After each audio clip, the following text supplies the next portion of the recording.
Welcome back to another episode of MJ's Progress Not Perfection. Today's guest is with Mike. When Mike and I recorded this episode, we talked about how his mom wasn't doing too well and, the future kind of looked bleak for him. I just wanted to start the episode today off to let you know that she did pass on Thanksgiving. And I did also want to start this off with another video that Mike posted in her memory yesterday. Just to let you know, Mike, thinking of everybody here for you. Let me know if you need anything. So I'm gonna need to make this video now because later I might be a little too emotional to do it. But today when I woke up, my mother was alive. When I put my head to bed, whenever it does, she will no longer be with us. And I want to make this video while she's still around. I made her a promise to give this world so much love that when I'm asked why I have so much love, it's because I'm going to say it's because that's how my mother loved me. When people ask me why I don't give up on people, I'm going to say it's because my mother never gave up on me. So I always say, if you don't feel like fighting, we'll fight with you. Well, I need you to fight with me, not because I'm going to lose fight, because my fight is greater than it's ever been. I need you to fight because of the last promise I made her. I made her a promise that Inspire2inspire will help addicts worldwide beat addiction. And now I'm going to need your help to keep that promise. Everyone has a grieving process. My grieving process is going to be through you guys just like every other day. I love y'all. Inspire2inspire. Pray for me. Thank you.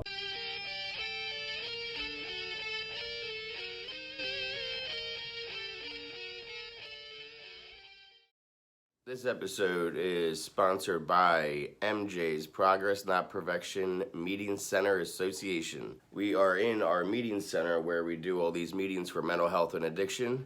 I can do this podcast anywhere. I can do this at home. I can do this in a closet. I can do this in a basement. It doesn't matter. All I need is somebody else to talk to about addiction and recovery. What I can't do from anywhere is help people with their addiction and their mental health problems. So if you can help out, we do have a Venmo, we have a Cash App, we have a PayPal, we have an address you can send a check to, and all the money that gets donated goes towards rent, goes towards keeping the lights on, and goes towards keeping the internet on.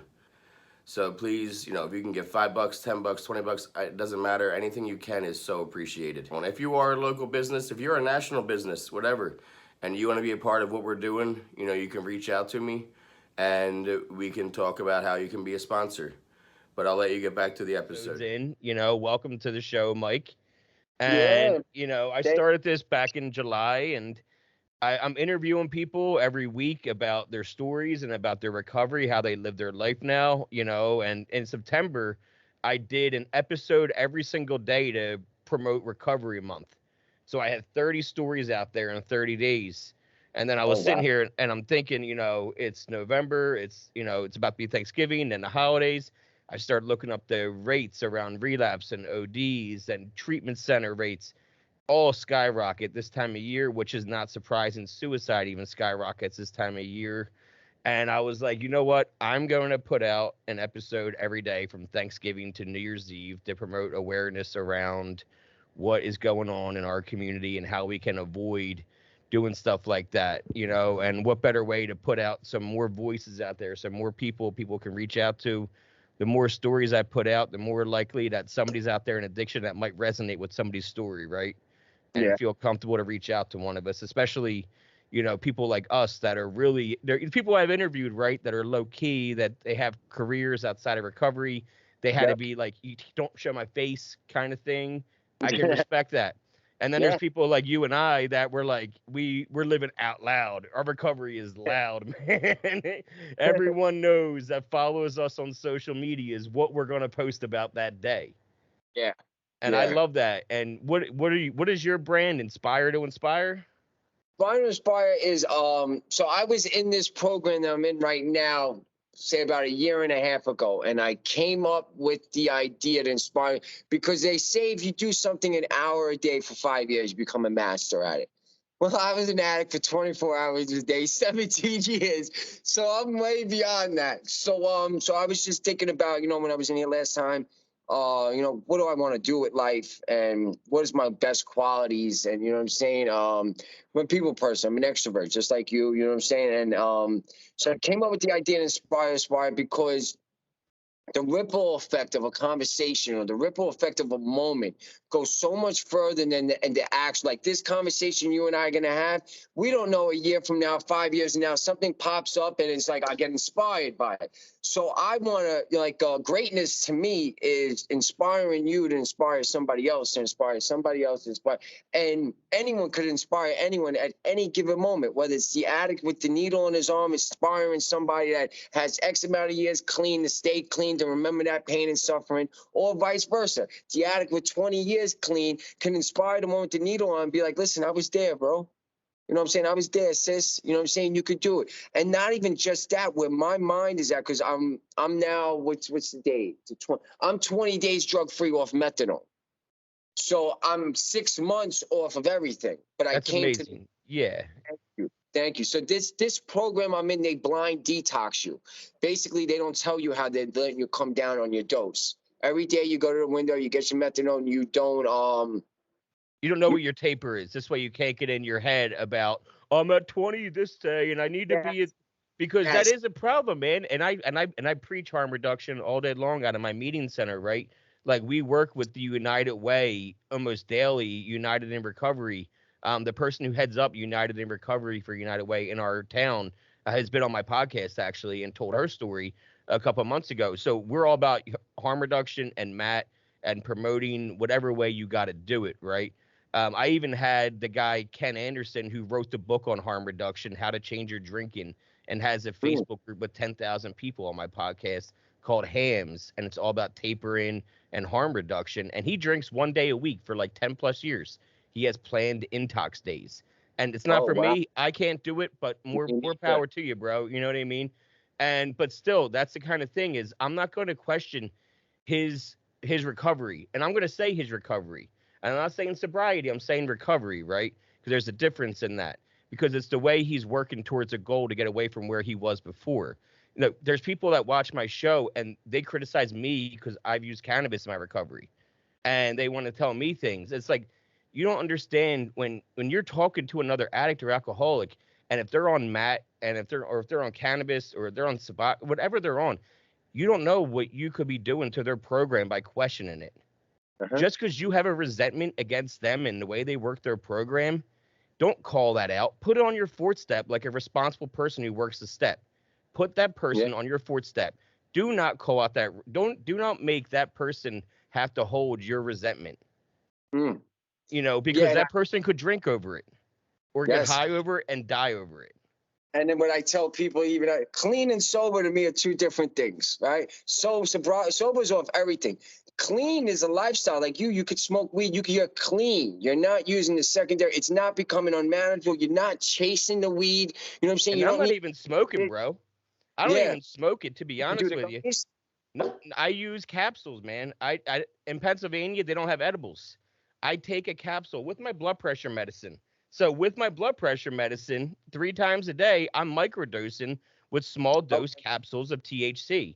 And they take 1 to 4 hours for them to even run through my system.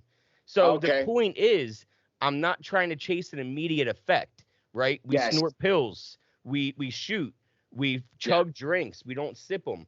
So I smoked before. So to change my relationship means I'm not going to smoke anymore, because that's an immediate escape that I could use to get rid of my depression and my anxiety. Now, I know that I'm depressed daily. I know that I have anxiety daily. So if I just take my meds daily, like a Prozac or whatever would, except for it's just my cannabis pills, it's working its way through my system, and I'm not a piece of shit all day long. Yes. You know, and I work the steps still, because the steps just doesn't mean because I have cannabis doesn't mean I need the steps. Just because I have the steps doesn't mean I don't need that. They all work together because it's my program and it's how I do it. You know, and I haven't had a drink in over almost 21 months, and drugs in 3.5 years. So you tell me if it's working or not. You know? Yeah. I mean, for me, it's some people just aren't going to understand us, you know, and some people are just not going to, you know what I'm saying? Don't let someone judge you that hasn't even walked a night in the shoes, let alone a full day. Your recovery is your recovery. And that's what, like, one of the main things Inspire to Inspire is about. It's a judge-free zone, a place to share your story, because our stories is our weapons of mass destruction against our disease. Because I get to speak to addicts worldwide every day, and by speaking to them and hearing their struggles, because we'll struggle with you, we'll cry with you, we'll laugh with you, we'll fight for you. When you don't feel like fighting, we'll fight with you, rather, not for you, because you can fight for yourself. But when we speak to each other, those experiences when they're talking to me makes me remember things that my addiction don't want me to remember. You know what I'm saying? And it brings it up and it keeps it fresh. That's why the opposite of addiction is not sobriety. It's connections. Like, you know what I'm saying? The connections you make with people. I go to NA. I found God. So I'm really not too into the steps, because the steps kind of look like they're derived from the Bible anyway. But since I found God, I've been able to have this inner peace about me. And the inner peace, what I mean is, I'm inspired by everything. I'm walking. My mother's actually in the hospital, and she's actually, looks like she's transitioning into hospice real soon. So that would have been a great excuse to go get high. Key word, excuse, right? Now, because Would have been. Well, now that I'm drug-free, her losing life is giving me life. Her losing life is showing me how temporary and fragile life is. Her losing life has me walking down the streets, noticing that the leaves that are changing are beautiful because they're dying. You know what I'm saying? We say a lot doesn't happen in one day. A lot does happen in one day. The sun goes up, the sun goes down. Millions of people died yesterday. I didn't wake up today. Millions of people were born today. You know what I'm saying? I'm one day closer to where, and then we look at sobriety as like, damn, we can never get high for the rest of our lives. You don't even know what the rest of your life is. It could be a day from now. You don't even know what high is. You know what I'm saying? So we make meditating. these things in our head. We gotta get out of our head, and we gotta start speaking to each other. When we speak to each other, is where it all comes out. Even an introvert. If you're an introvert, I tell people, write me. Write to my email, Mike Fiore, MikeFiore118@gmail. Write to me, because we have introverts here too that could do it for you. Yep. So derived, the steps, they're actually from like an old thing that was what was it called? The concepts. It was called the concepts from the Oxford House back in the day. AA was derived from Oxford House, basically. You know, Bill Wilson and Dr. Bob, they weren't as original as most people think. They did get a lot of their ideas for the big book from what the Oxford House was doing with the concepts. So that's kind of what the steps in the big book were born out of. And then in 1953, Narcotics Anonymous goes to AA and says, hey, can we do what you do, but with ours, you know, kind of thing. And that's where NA was born out of. So NA was born out of AA, which was born out of the concepts from the Oxford House. Oh, okay. So that's basically what it is. And the steps changed my life too, though, because, you know, I drank for 20 years and I drugged for 10 of them. And when I say drugged, I mean daily. Roxy 30 was my love. You know, I pop 30 of those a day. Yeah. And I believe that. But I was a functioning, working the entire time. I never got into dope because I loved the effects that I got from Roxy so much. And I stuck with Roxy for 10 years, man. And I just functioned for it until I couldn't anymore. And I took myself to rehab. I took myself when I was ready. I said I wanted rehab. Nobody said you needed rehab, JD. Because guess what? That's why it worked, man. Because I wanted it. So when I got there, I treated my recovery as hard and as serious as I treated my addiction. You know, we don't realize that we always say, you know, our recovery is one day at a time, right? That's a cliche that you hear all the time now. It's actually, we lived our addiction one day at a time too. Without a doubt. I mean, how many times did you grab a bag and you're like, man, I'm a high right now. I'm not withdrawing. I don't need this. I could really use this when I wake up tomorrow, but I really want to tie one on now, and I'll figure that shit out tomorrow. That's tomorrow, Mike's problem. Yeah, tomorrow. I mean, I was sometimes I was at the point where I hated tomorrow so much I didn't even want tomorrow to happen. But what I started to realize is that Our addiction needs us, not us need it. It needs us to pick it up. It needs us to shoot it. It needs us to sniff it. It needs us to swallow it. So therefore, we are the problem, but we are also the solution, because there's so many transferable skills that we could take from our act of using. Waking up with no money, getting $100 worth of drugs, critical thinking, not going down this block because I owe this guy money, so I got to walk around this way. I could skim this person's bag and that person's bag and this person. There's so many tools that we possess that our addiction just used it for that purpose. We don't need to be given recovery. It's inside of us already. And you said it exactly right, because the drugs weren't our problem. We were the problem. The drugs were the solution to our problem.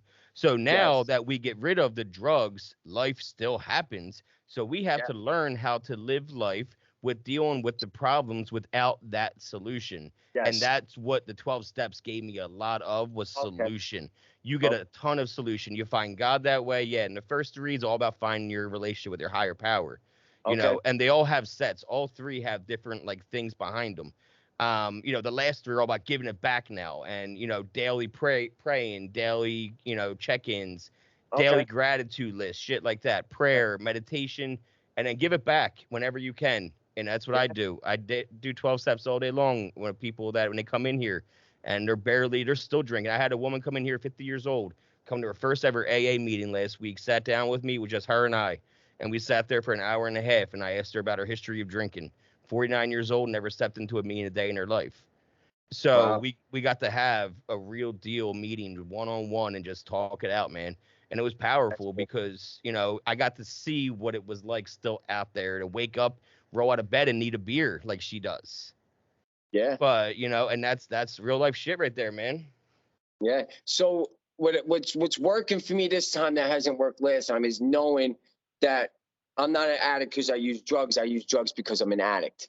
You know what I'm saying? So it's my thinking, it's my analyzation, it's how my problem solve. So now it's problem solving today for future opportunities, right? Because the tomorrow us did nothing that did not deserve the best possible opportunity to be the best person it could be. I used to hate seeing the tomorrow me because of how I was living today. Now perception equals potential.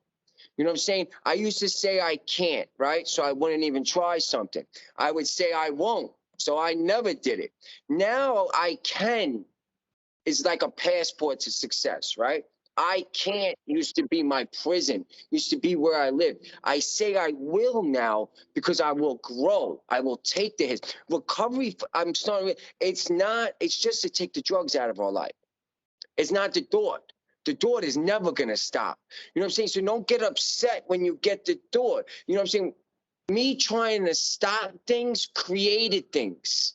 You know, me trying not to feel this feeling, not feel that feeling, not feel that. It's like playing not to lose, like a boxer. You know what I'm saying? If he's boxing and he's always backtracking because he doesn't want to lose, he's going to lose. But if he goes into the fight, you know what I'm saying, ready to die, he's going to win. We got to go into this fight ready to die for this shit. It has to be a must-have. It can't be like, well, no, there's no ifs, ands, and buts with this shit. There's no 1 foot and take it from somebody that had all the wrong answers. I mean, all the answers to all the wrong questions. You know what I'm saying? And then the right questions, I had the wrong answers, right? So now I'm questioning my answers instead of answers to my questions. The fact that I'm so open-minded today is why I'm successful, because someone's perspective can be right. I can be wrong. You know what I'm saying? The I can be wrong has me now backing up and not looking for, and by not looking for answers, Jay, I'm getting the answers. And you know what it is? It's okay to not be wrong. It's okay to not know. It's okay to ask for more information. It's okay to say I don't understand. Please say that again. Yes. We're allowed to be vulnerable. I was just on another podcast for somebody else earlier, and I was talking about vulnerability. And because, you know, people talk about, they're almost afraid to be vulnerable sometimes, you know, and I understand that because there's a lot of trauma in people's past. They give themselves up and then they get taken advantage of. They never want to do that again. But being vulnerable is a beautiful thing. Opening up and finding yourself is an amazing thing. You know, my wife sent me a song the other day and she said, this makes me think she's sober too, 21, same time, it's the same sober date. And she sent me the song. She goes, it reminds me of how I was a bad mom to my stepkid. And I still need to work on that. And I said, you don't understand. You're not seeing the beautiful thing here, baby. I was like, 2 years ago, she does shadow work, like witchcraft shadow work shit. And I don't judge Okay. that. If she wants to do that, it's working for her. Keep doing it. And I said, you got to remember, 2 years ago, you would have sent me that song and you would have said, look, this is about my mom. And you would have said, that's about your mom. But since you're not Mhm. blaming your mom anymore for your actions, you're taking responsibility for your actions by saying Yes. this was me and you're finding yourself in that song. I would have never called you out for being, a crazy, spinster mom. You would have said that shit about your mom 2 years ago. But Yes. now you're calling your mom and not calling her by her first name anymore like you used to. Oh wow. And now you are noticing these kind of things. If that's not somebody working on themselves, I don't know what the fuck is. And I'm proud of you. And if you don't see it, keep it up because it's working. That's it. You know what it And is? Yeah, go ahead. I'm sorry. I know it blew her away because she didn't realize that meant she was doing work, right? Because sometimes we don't see the progression that we're making until somebody points it out to us. Yeah. It's almost like when you either gain weight or lose weight or you get healthier.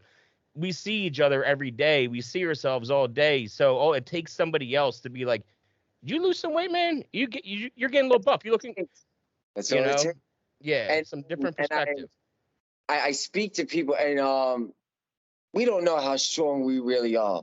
You know what I'm saying? Like some people think they're not weaknesses. Crying as a man, not a weakness, because I cry all the time. I'm learning how to schedule my day. So like scheduling the day, I have a specific time frame where it's called my worry time.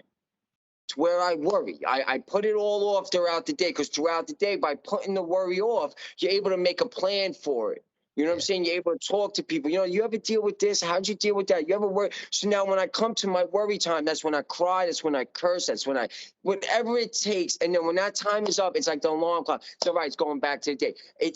You're allowed to feel anger. You're allowed to feel upset. Don't let it consume you. Is where we get bad at, because the emotional relapse happens way before the actual relapse. Not dealing with the anxiety, not dealing with the depression, the anger, the success, happiness. You know what I'm saying? Because we keep Yep. thinking that this addiction is just, no, for me, my trigger is success. And how can I could give an analogy. When you go to a skyscraper and you walk right up to the skyscraper and look up, it looks like a regular building. But you have to back up in order to see its features and see the sky. That's how I was for success. I would see the skyscraper, run up to it, and run after success. And then wonder why when I looked up, I wasn't amazed. So you know what? I had to get high to enhance its success. Now I'm successful at things, Jay. I back up, Jay. I back up and I'm like, all right, I could have been better at that. I could do that a little. Success would make me think that I was doing something right. So I closed the door. I wanted answers so I could close doors. For what? Just to go to the next door. So answers are like a shark. Shark always swims forward. We have to be always swimming forward. I think Abraham Lincoln said, I'm a slow walker, but I never turn back. You know what I'm saying? Sometimes we just got to slow it up. We don't have to stop. That's why they say it's a marathon, right? And not a Yep. It's because not a when you yeah. sprint, you got to stop, and then the problems come. Living in the light is great, but living in the light means I had to turn on that light and look at everything I did while I was in the darkness. Yeah. And I think that's what would make me shut the light again. But you know what? If I got to work this hard for just a few moments of joy, then sign me up, because that darkness shit can miss me with that shit this time. You know what I'm saying? Because it's not a life. I was just existing. And I understand why the show Walking Dead is so popular, because there's so many Walking Dead out there right now with that You're in Manhattan, bro. You're seeing it, man. You're seeing it more than most people, people unfortunately. on the floor, on the train. And you know what? That's every day I wake up and I see addicts like that. I see fellow brothers and sisters, and you know what I'm saying? I want to help them, but it's like you said, it happens when you want it to happen. And Because you have to want it, man. And yeah, it's not a need. And I learned that 30 days in. I was sitting outside my rehab. I was in sober living at the time.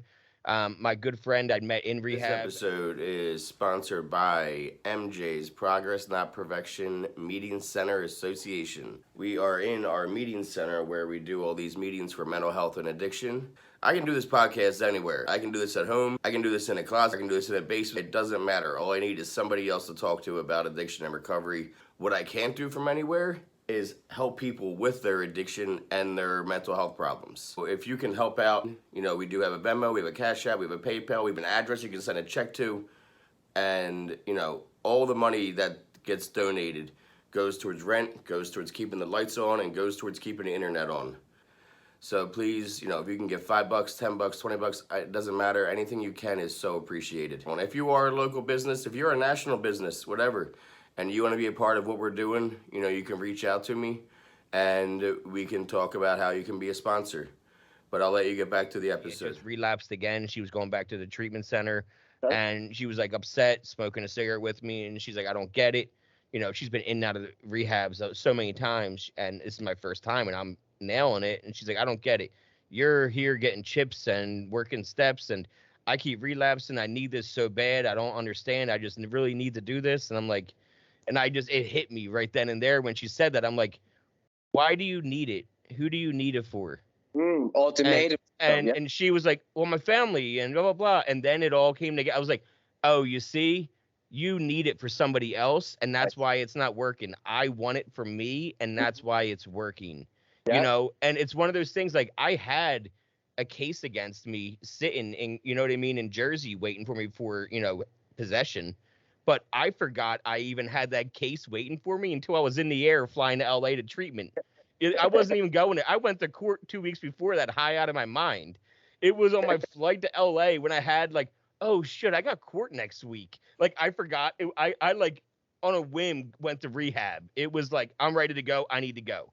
So I need to go now before I talk myself out of it. And then while I was flying, I was like, oh shit, I got court. And they squashed it. Like, hey, he's under our care. He'll be back. And I went back at 9 months and I represented myself. I had gotten arrested in a school zone with 20 30s on me. And they found them in my sleeves. And because I had a hoodie on and I tucked them in my sleeve. And when my hoodie sleeve fell, I had rolled it up.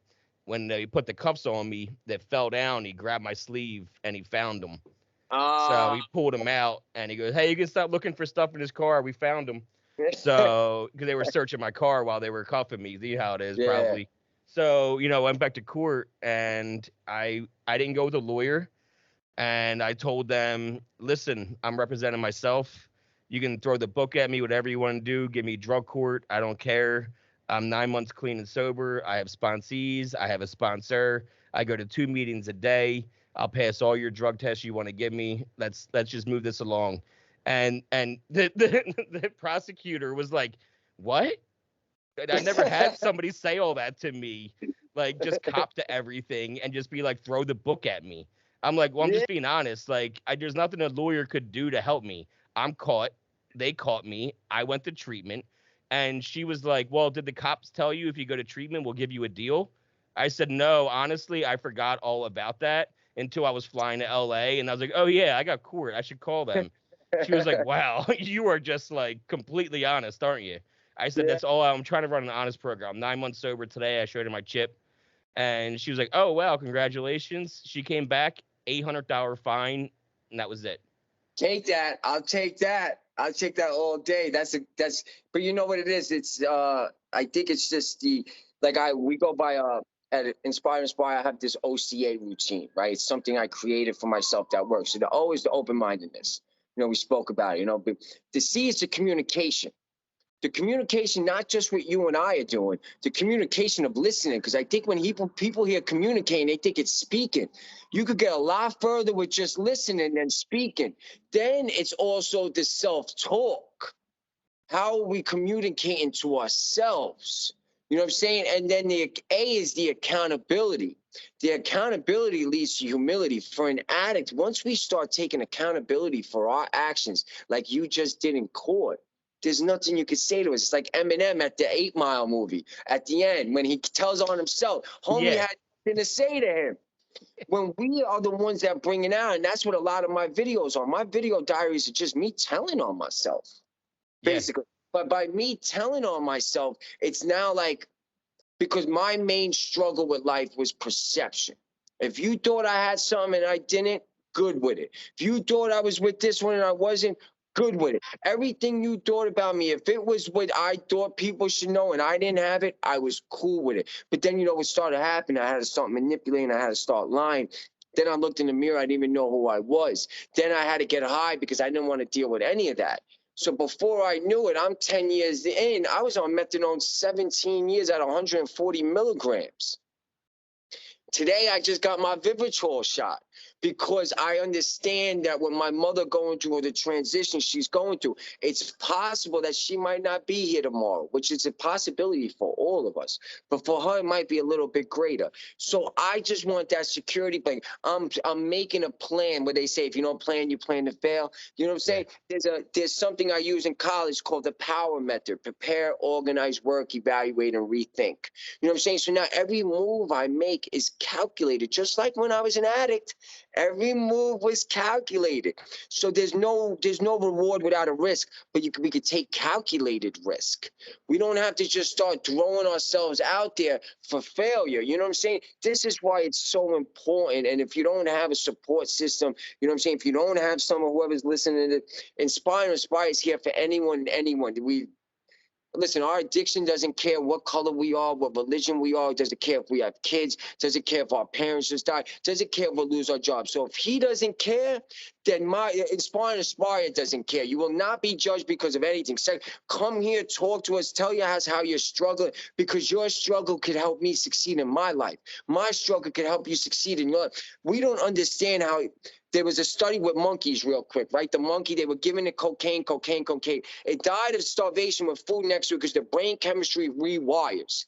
So do not think you're a piece of shit because you did drugs. Our brain chemistry rewires. Our necessities are no longer food, water, and shelter like the regular person. It's the drugs. The brain, the central nervous system is meant for survival, to keep us in a comfortable state. So where do we go when we want to be in a comfortable state? The drugs. So stop beating yourself up. Start reprogramming your brain chemistry. Start getting with people, because when they took the cocaine away from the monkey and it went through withdrawal, and they put the monkey in a control setting with a control setting with other monkeys, it didn't go back to the cookie of cocaine because it was with people that were clean, other monkeys. So bring yourself into the community. There's so many platforms out there. And I was just going to say the platform thing. If you go in the description of this episode, you're going to find the links to your TikTok, your Instagram, and your Facebook.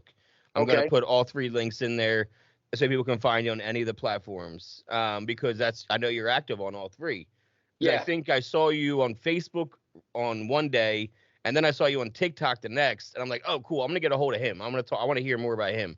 And then I saw you on Instagram eventually. So I know we're connected on all 3, so I'll make sure they're all tagged in the description, whether you're watching this or you're listening. Send me the link for this, so then I could share, because I'd love to, you know what I'm saying? There's a few people that shared my story through, words, and then another podcast, but I'd love to share it so other addicts, one addict sees one addict do something, it might get a little bit easier for them to do it.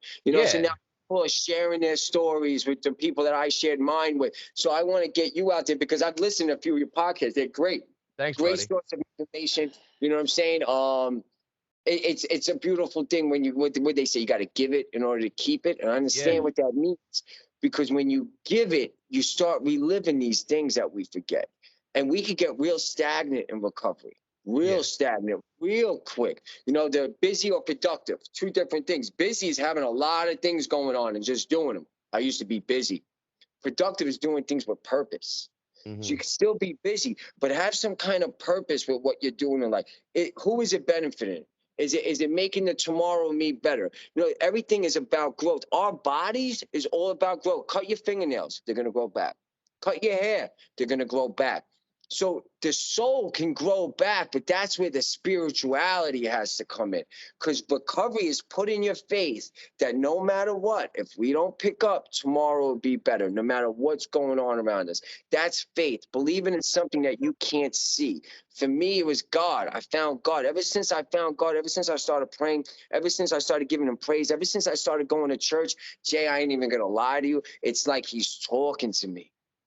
You know what I'm saying? And I think he's always been talking to us. We've just had this tunnel vision, our conscious mind with the drugs. But remember, the peripheral, our subconscious mind has always been picking stuff up. The best way to get your subconscious mind out is through writing, journaling. You ever write something and look back at it and be like, damn, I wrote that? That don't even sound like me. Because it's your subconscious mind coming out to play. Yeah. So now let's get even deeper with it. What happens if we could reprogram our subconscious mind? Because we don't think about walking to a door. You don't think, all right, I'm going to walk to the door. I'm going to turn the doorknob. I'm going to pull the door open. I'm going to walk through the threshold. Why? Because we've done it hundreds of thousands of times. Subconscious mind. So now when you get with people that are winning at this, because you got to get with people winning at it, your subconscious mind will start telling you what to do without you even knowing it. You won't walk this way no more. You'll see someone doing so, drinking or smoking. You won't think about getting high because you've been thinking, you've already been forcing yourself out. Because brain cells is where the no comes from, right? I think after 4 seconds of oxygen deprivation to brain tissue, the brain cells start to die. So that first initial no, like if I went to go give a bag of dope to someone that don't do drugs, they could say no and go on with their day and not think about it. Us, on the other hand, because we've killed brain cells, we have to continuously tell ourselves no throughout the day after being offered that bag or that pill. Because our brain, but they also grow back too. But it's that you got to give yourself a chance. Yeah, and from what you said about the subconscious decisions, we need to give ourselves a break daily on the bad ones that we make, on the bad decisions that we make, because a friend of mine, she's where is she? Up by you somewhere. I forget what part of the town she is, but she's in New York. She's a writer too. And she wrote this article a while ago about how many decisions we make subconsciously on a daily basis. How many would you venture to guess decisions that you make? All those subconscious ones, to turn the door, the doing this, that, all that bullshit. 2,000? 30,000. 30 to 33,000. So why beat yourself up over one bad one? Yeah, well, they even say, I think Denzel said it, right? There's 86,000 seconds in a day, right? So if you had $86,000 and I took $10 away, would you throw away the rest of your money? No, you're going to keep it. So if 10 seconds happen, don't throw the rest of the day away. You know what I'm saying? We get so caught up with things. Like you said, we got to give ourselves a break. Yeah. You know what I'm saying? To pat yourself on the back, you know what I'm saying? Because we could be grateful for if you woke up and you could get out of bed on your 2 legs, be grateful.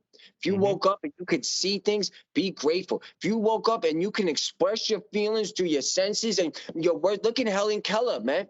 Helen Keller didn't wake up ungrateful. Look what that woman's done. So God's made us all with a purpose. He doesn't make mistakes. I don't ask why no more. I don't ask why is my mother dying, because that's not faith. Because when our parents told us not to play with fire, we didn't believe them. We didn't have faith in them. So we played with fire, and what happened? We got burnt. You know what I'm saying? So I don't ask why, because the last 17 years I thought I was making mistakes. The last 17 years was nothing but blessings. My addiction is a blessing. I'm meeting people like you. You know what I'm saying? I'm helping other addicts. I'm starting to find my purpose. You know what I'm saying? I'm starting to find who I am. I smile today.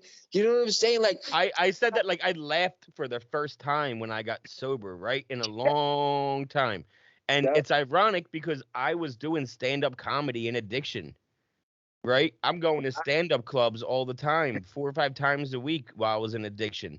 So I'm laughing, but I'm not laughing the right way. Because when I was laughing in addiction, I'm laughing with my head, meaning you said something funny, I processed your joke, and I said, that's funny.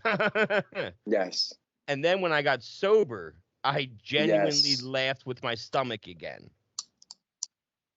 And I remember the first time I felt that different laughter. It was like 3 weeks in, and we were sitting around smoking cigarettes, playing, horse or whatever at the treatment center, and we're fucking around, and I start dying laughing at some stupid shit, and I realized that was the first time I had laughed like that since I was a kid. And I'm 31 years old at that time, and I hadn't laughed like that since I was like 10, Yeah. and it just all like really meant a lot to me. How old are you, bro? I'm 37 years young. Yeah, which you are, because opiates kept us young, because you don't look 37. It's like prison. It's like prison. Prison preserves you. I've seen people that. But there's the opposite effect though too, because then again, you could look 60, be 37, right? That's true. It's one or the other. Yeah, but there's no in between with it. But because I'm 35, and people say you look 28. I'm like, thank you, but it's listen, opiates. if I shaved my beard, I'd probably look a lot younger. And speaking about the laughing, I started looking at pictures, old pictures, and lately I've been thinking about things I've done. I've gotten so embarrassed about the things I've done. I've actually closed my eyes when I was thinking about, like, damn. But looking at pictures, I didn't smile in any of them. None of them I'm smiling. All of a sudden, like when I got here last time, it was a smile. But now I know it's different, because when people reach out to me, they're like, I see it in your eyes. Yeah. They're not talking about anything but, the eyes never lie. You know what I'm saying? So it's real important. There's some I want to share. So I've been doing a lot of research, reading on the 5 hindrances of life. And, they Shaolin master. And one of them that really resonated with me was ill will, right? So I just want to share it with you. Ill will is to have angry, unkind, or destructive thoughts towards someone, though it is also possible to have ill will towards a situation or even yourself. It can make you burn inside, and you are unable to concentrate on anything else but your destructive emotions. It is usually driven by resentment, jealousy, pride, or anger. This is an extremely powerful hindrance, and the antidote is to reflect on compassion towards others. The reason we have ill will is because we see other people as different than us, as outside of us. We do not see the interconnectedness of life. If that affects you most, see what makes you feel that way. See how it's affecting your life and the lives around you. Are you jealous of someone carrying around anger, or do you have too much pride? You know what I'm saying? So I was reading that today, and it just really resonated with me. And it's true, man. Dude, you are going to be blown away if you get a sponsor and do the steps. I don't ever encourage anybody to do them unless you want to, like anything else. The way you receive information, you will get so much out of it that I can't even begin to think about what you're going to say in your videos when you start actually seeing this shit. You just described a mixture of step 4 and step 9 to me, what I got. So a lot of the things that I was told, especially early on, is if you resent someone for something, and because your step 4 should take you into a step 9, meaning your step 4 is all your resentments that you have while you were in addiction, growing up, and all that kind of stuff. My mom didn't let me take the cookies from the cookie jar kind of shit. But then there's my dad did this, or my brother, or whatever. But then the big one is about you. 75% of that list really should be, I resent myself for this. I resent myself for that. I resent myself for this. Because when you get to a step 9 and a step 8, and you need to write your list of people you need to apologize to, you have that list at step 4 and all your resentments that you had before what you did. Now I need to apologize for that. Apologize for this and apologize for that. And then there's the ones that I'm not ready to talk to that person yet, right? I can't apologize to that person because I can't forgive them yet. And you know what you do when you can't forgive somebody for what they did to you is you pray for them. And you pray for them until you don't hate them anymore, because that's what happens. You pray for that person every single day, and sometimes it takes 30 days, sometimes it's 45, sometimes it's 90. But in that time, over time, if you pray for that person to find their peace every day, in a certain amount of time, there's going to be a time where I don't hate them anymore. And it's all because of that. And those are some of the things that I learned through working that. So I'm not here to preach that to you, but you just opened it up when you said that. It blew me away. I'm like, oh my God, he's going to fucking love this. Yeah, so, that's the O in the OCA routine comes in, the open-mindedness, taking people's suggestions. And that, I'm eventually gonna get there, because I go to NA. Take your time, man. You're still, there's no rush. Tuesdays and Sundays, because with people that I was in here last time with that graduated and aren't here now, and that's another thing. I was in here. The numbers are they seem fucked up. And then I found some great numbers about recovery. So from 2 to 5 programs, like the one I was in, the one you're in, 75% of people that from the 2 to 5 programs actually succeed at recovery. 75%. Out of that 75%, they all achieve one life achievement, whether that be the job, the woman, whatever it is. What happens is what starts bringing the number down, which they don't tell us, is they start to factor in people with psychological issues. So people with psychological issues takes 10 to 15 programs because of their issues. So now when they throw those numbers in with the people, you know what I'm saying, that don't have psychological issues, like you and I, you did it in one program, this is my second one. You know what I'm saying? When they throw it in with us, it makes it look like that we can't succeed at this. So the stigmatism is, and you got to remember, this is big money business, these drugs, man. This big pharma is so big. They want us to believe, and they'll fund places like this because then they could take taxes from us and look like what we're trying to do. Like, listen, I'm an addict, I'm a hustler, I know what time it is. But yeah, like I've been doing this. I know what I see. I know what you're doing. But you can paint a piece of shit gold, but it's still a piece of shit. Yeah, listen, I'll sell salt to a slug. You know what I'm saying? Like, when I want something, I'm going to get it. But yeah. You know, they make us think that this is so hard. And you know what? Life is simple. It's just, it's hard, but it's simple. The decision is simple. You know what I'm saying? Like the decision, our body makes a decision that we're hungry. Then comes the choices of what to eat. You know what I'm saying? Make the decision that you want to get your life clean. Then the choices will come, whether it be a rehab, a detox. Or, not everyone needs to do that. I needed to do it because I just know what type of, I don't lie to myself no more. I can't do it out there. I have too many things going on in my life out there that'll keep me busy, not productive. And because I'm busy and I'm succeeding, well, maybe I could just get high on the weekends. You know, maybe, you know, just when I have bad anxiety, I'd go smoke a joint on the beach. You know what I'm saying? Like, but once you say that, maybe you already relapsed way before that, maybe, because you got to put self first, but that doesn't make you selfish. You know what I'm saying? Putting yourself. And it's okay to be selfish. This is a selfish program, bro. Me talking to you and me running this meeting center, this whole entire meeting center for mental health and addiction. That's a selfish thing. That keeps me sober just as much as it keeps anybody else sober that walks in the doors. I can't stay sober without somebody else walking in the door to talk to me. And we're still in the infancy of our place. So we're still like slow moving, and we're not in a big populous area. We're in the sticks in Pennsylvania. So, you know, like it's talking to people like you and all the people I've had on my podcast during the day in between my meetings that also keep me going too, because it's that power of connection. Like you said, because when to keep it. Yeah, and because I talked to a guy earlier today. He has 25 years clean and sober, right? And he was buying coke in the 80s in Massachusetts from George Young. You know what I mean? Blow. Yeah. Yes. He was living up in that area buying that pure shit coming from Colombia back then. That's what sent him. He was freebasing that in the 80s and went to rehab then. Yeah. So anyway, you know, he's 25 years in a program, works a solid program. And at first though, he had 6 years and then he relapsed on dope. Okay. He went from 6 years, 80s. Yeah, exactly. And that was the thing I said, how did you do that? Like, I need to know this for me because I'm not at 6 years and I feel amazing. And you worked a program. So what happened that all of a sudden at 5-6 years, you were getting high again? And he said I did all the things I was doing. I stopped doing all the things I was doing originally. I stopped going to meetings. I stopped connecting with all my people in my home group. I stopped talking to my sponsor. I stopped talking to my higher power. I stopped working the steps daily. And then all of a sudden, I'm outside at a gathering for like a barbecue and someone offers me a wine cooler and I say, what the hell? That's it. You know what I mean? And then next thing I know, 5 days later, I'm like, well, I already relapsed. And I did the problem. He made the problem. He said I relapsed years before and I didn't even realize it because I made a reservation for heroin. I had never done heroin. I had always done coke.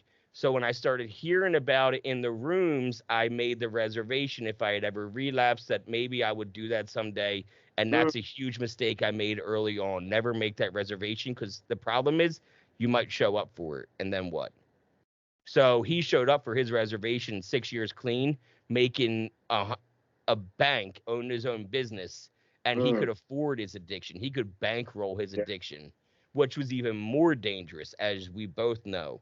So luckily for him, he found rehab within 3 years, and he didn't overdose or anything, but there were some scary moments with him and his fiance, but and it happens how it happens.